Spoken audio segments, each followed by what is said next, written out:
Hosea pasal 11 hari Kamis tanggal 4 November 2025. Kasih Tuhan mengalahkan kedegilan orang Israel. Ini judul perikop dari Hosea pasal 11. Kasih Tuhan mengalahkan kedegilan orang Israel. Ada kasih Tuhan dan ada kedegilan orang Israel.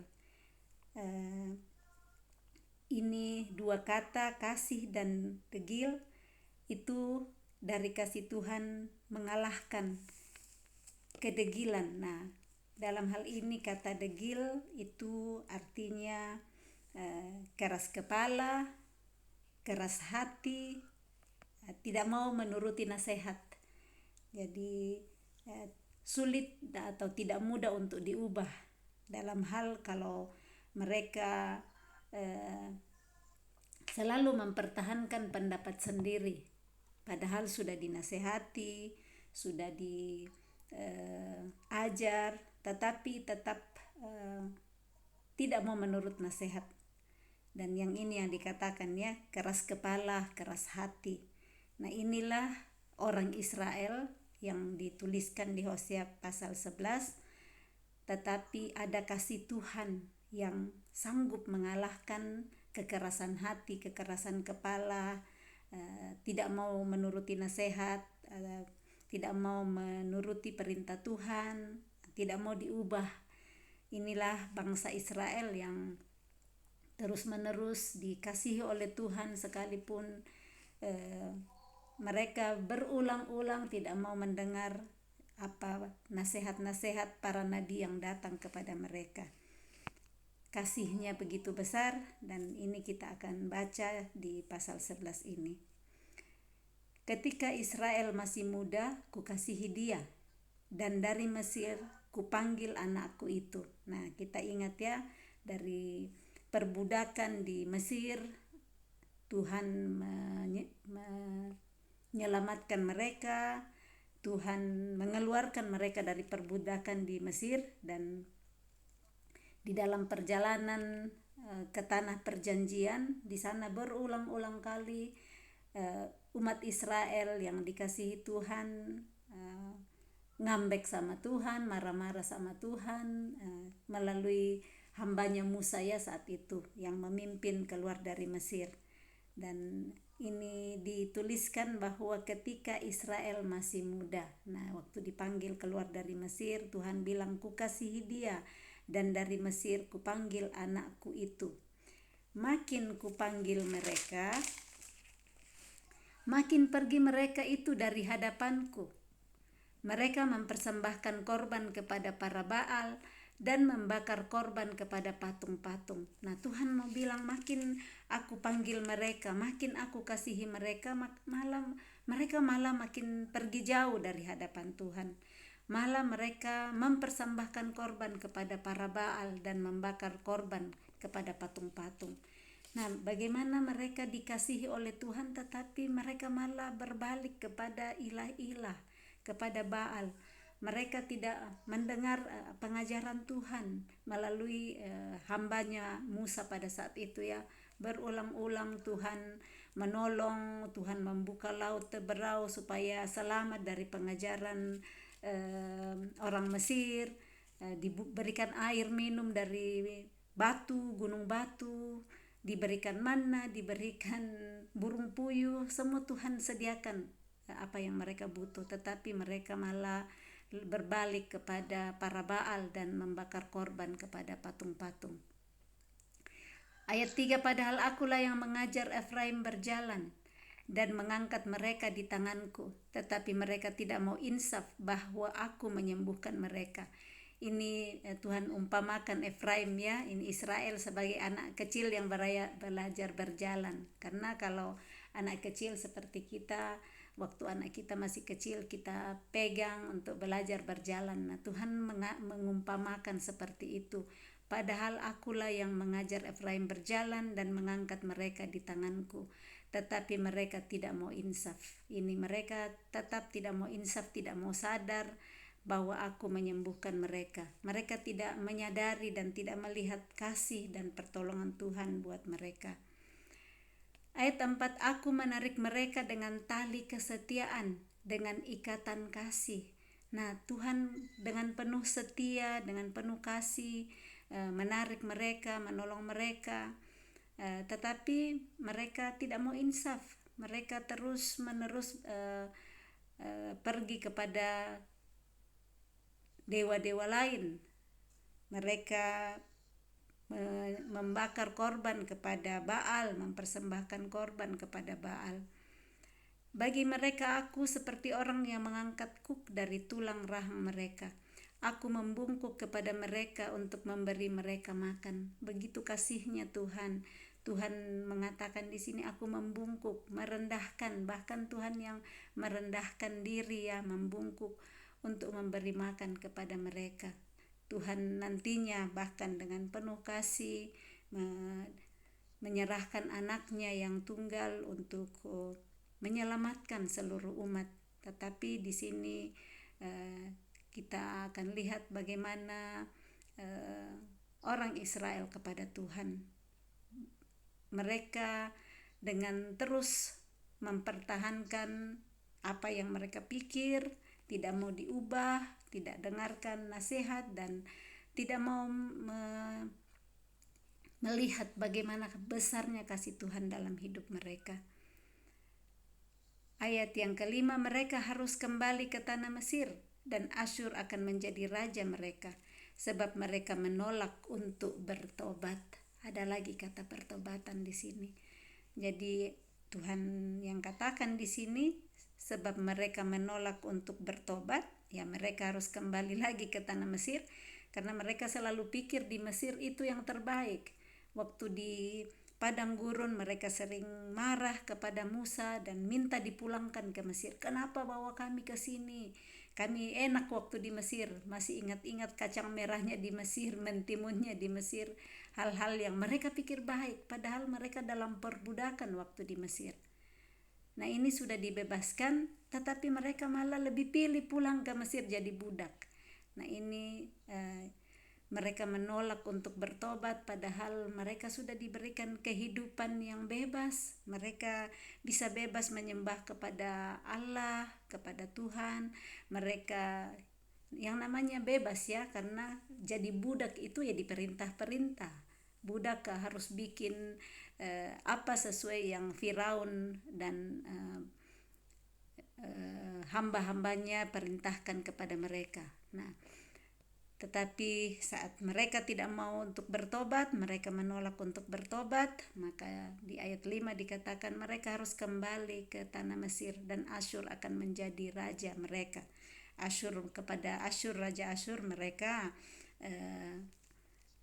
dikalahkan, dan yang menjadi raja artinya mereka harus taat lagi kepada perintah raja Asyur, padahal ada Tuhan yang setia, yang selalu mengasihi mereka, yang memberikan semua yang mereka butuhkan.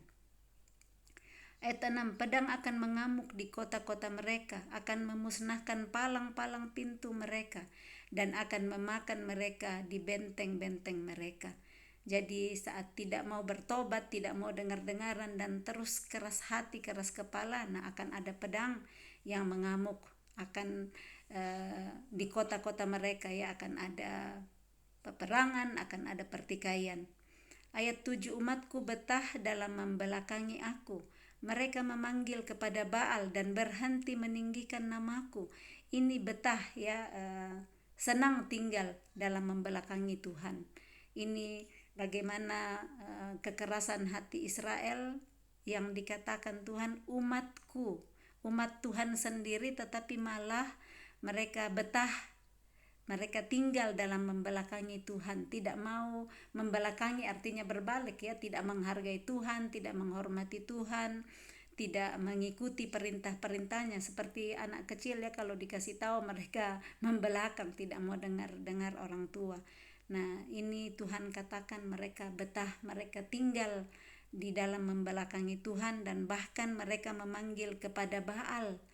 Mereka malah memanggil Baal, berhadapan dengan Baal dan membelakangi Allahnya, dan tidak lagi meninggikan nama Tuhan. Mereka malah meninggikan Baal, kalau kepada Baal mereka meminta pertolongan. Masakan aku membiarkan engkau, hai Efraim, menyerahkan engkau, hai Israel? Masakan aku membiarkan engkau seperti Atma, membuat engkau seperti Seboim? Hatiku berbalik dalam diriku, belas kasihanku bangkit serentak. Nah, Tuhan bilang, aku tidak akan membiarkan engkau.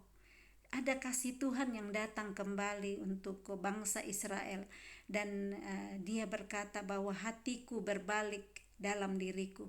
Tuhan selalu rindu untuk mengambil kembali bangsa Israel, memanggil kembali untuk berbalik kepada Dia, bertobat. Dan belas kasihan Tuhan, belas kasihnya yang selalu melebihi daripada kedegilan-kedegilan hati orang Israel. Makanya tadi temanya, judulnya adalah kasih Tuhan mengalahkan kedegilan orang Israel. Aku tidak akan melaksanakan murkaku yang bernyala-nyala itu, tidak akan membinasakan Efraim kembali, sebab aku ini Allah dan bukan manusia. Nah, jadi Allah mau menyatakan bahwa sekalipun hati bangsa Israel itu degil, tetapi belas kasihan Tuhan itu bangkit. Tuhan berkata tidak akan melaksanakan murkanya yang menyala-nyala dan tidak akan membinasakan Efraim kembali. Dia nyatakan bahwa aku ini Allah dan bukan manusia. Nah, Allah di dalam bagaimana di dalam kasihnya berulang-ulang tidak taat, keras hati, tidak mau dengar nasihat, tetapi Tuhan masih memberikan kesempatan untuk hatinya berbalik dalam dirinya sendiri untuk mengasihi Efraim, untuk tidak membinasakan Efraim. Nah, kalau masih ada kesempatan, ada kasih Tuhan yang bangkit untuk mengasihi umatnya, baik kita tidak menganggap rendah kasih Tuhan seperti itu. Nah, kadangnya kalau ada orang yang mungkin kita sudah melakukan kesalahan dan kita diampuni, jangan anggap rendah seperti itu, tetapi baik kita menghargai pengorbanan Tuhan seperti ini, tetap mengasihi di dalam ketidaktaatan dan tidak mau bertobat orang Israel. Tuhan tegaskan di sini, sebab aku ini Allah dan bukan manusia. Allah sanggup untuk membangkitkan kembali belas kasihannya kepada bangsa Israel, umatnya yang sudah berbalik dari Dia. Yang kudus di tengah-tengahmu, dan aku tidak datang untuk menghanguskan. Dia kudus, Dia mau supaya bangsa Israel juga kudus. Ada firman lain yang mengatakan, kuduslah kamu sebab aku kudus. Nah, bagaimana mau kudus kalau tidak mau dengar-dengaran? Jadi orang kita umat Tuhan hari ini, saat kita dengar firman-Nya, kudus, baik kita mau menguduskan hati kita, berbalik, bertobat, supaya kasih Tuhan hatinya berbalik kepada kita, dan kita bisa merasakan dan mengucapkan syukur, tahu betapa baiknya Tuhan kepada kita, betapa kasih Tuhan kepada kita, supaya kita mau terus-menerus memperbaiki diri saat ada pengajaran Tuhan, saat ada nasihat-nasihat Tuhan untuk kita mau sadar dan berbalik, karena pengajaran kepada bangsa Israel ini adalah untuk kita hari ini. Bangsa Israel yang degil saat itu kita diajar, karena banyak kali kita bisa melihat dalam perjalanan hidup kita juga yang seperti orang Israel. Nah, kiranya kita terus menghormati kekudusan Tuhan dalam hidup kita, tidak berbalik dan memanggil kepada ilah-ilah lain, tidak membelakangi Dia, tetapi terus memberikan hidup kita dituntun oleh Roh Kudus dari hari ke hari untuk terus hidup di dalam kekudusan. Saat Roh Kudus mengingatkan kita hal-hal yang tidak kudus dalam hidup kita, segera kita berbalik dan menguduskan hidup kita. Ayat 10, mereka akan mengikuti Tuhan, ia akan mengaum seperti singa. Sungguh, ia akan mengaum, maka anak-anak akan datang dengan gemetar dari barat. seperti burung dengan gemetar datang dari Mesir, dan seperti merpati dari tanah Asyur. Lalu aku akan menempatkan mereka lagi di rumah-rumah mereka. Demikianlah firman Tuhan. Nah, dengan kasih Tuhan, Tuhan mengumpulkan kembali, Tuhan tidak membinasakan Israel, tidak membinasakan Efraim, tetapi Tuhan memanggil mereka, dan Tuhan yang berkata mereka akan mengikuti Tuhan, akan dengar-dengaran kembali. Tuhan menyenangkan hatinya dengan memperkatakan dulu ya, sekalipun saat itu dia lihat bahwa bangsa Israel, Efraim ini tidak dengar-dengaran, tetapi Tuhan yang mengatakan akulah Tuhan bukan manusia. Dia perkatakan bahwa umatnya Israel akan mengikutinya lagi. Dia akan mengaum seperti singa. Dia mengumpulkan kembali anak-anaknya dari barat, akan datang pulang kembali yang tercerai-berai, yang berserak-serakan. Tuhan mau kumpulkan kembali. Tuhan mau tempatkan lagi di rumah-rumah mereka. Jadi firman Tuhan mengajar kita untuk mau dengar-dengaran, mendengar suaranya, supaya saat dia panggil kita kembali, yang ada hal-hal yang sudah tidak berkenan kepada Tuhan yang kita lakukan, kita akan balik mendengar suaranya yang dikatakan mengaum seperti singa. Dia panggil kita kembali, kita mau ikut saat kita mau merendahkan hati. Kepala yang keras, dengan istilah degil ya, hati yang keras kita mau serahkan kepada Tuhan, dan kita berikan Tuhan, jauhkan dari tubuhku hati yang keras, dan kita minta hati yang baru kepada Tuhan, hati yang taat, hati yang mau dengar-dengaran, hati yang mudah untuk diubahkan saat Tuhan mengajari kita tidak melakukan kejahatan, tidak bohong, tidak gosipin orang lain. Kita segera berubah, kita segera ganti cara hidup kita yang lama. Saat kita cepat sekali marah, saat kita cepat sekali berespon kepada hal-hal yang kita tidak senangi. Nah, saat kita dengar firman Tuhan, kita mau untuk rendah hati, kita mau untuk membuat hati kita lembut, supaya kita mau mendengar dulu dengan baik-baik, menenangkan hati kita, dan kita bisa mengikuti Roh Kudus yang berbicara di dalam hati nurani kita, supaya kita bisa lebih cepat untuk mendengar, lambat untuk marah saat ada kemarahan-kemarahan yang muncul di hati, supaya hati kita semakin mendengar suara Tuhan, dan pastinya yang akan mendapatkan hidup tenang, hidup sukacita adalah kita sendiri saat kita mau untuk mendengarkan perintah-perintah Tuhan dan kita menghidupinya. Seperti kata Tuhan Yesus, yang berbahagia adalah mereka yang mendengarkan firman Tuhan dan melakukannya serta memeliharanya di dalam kehidupannya.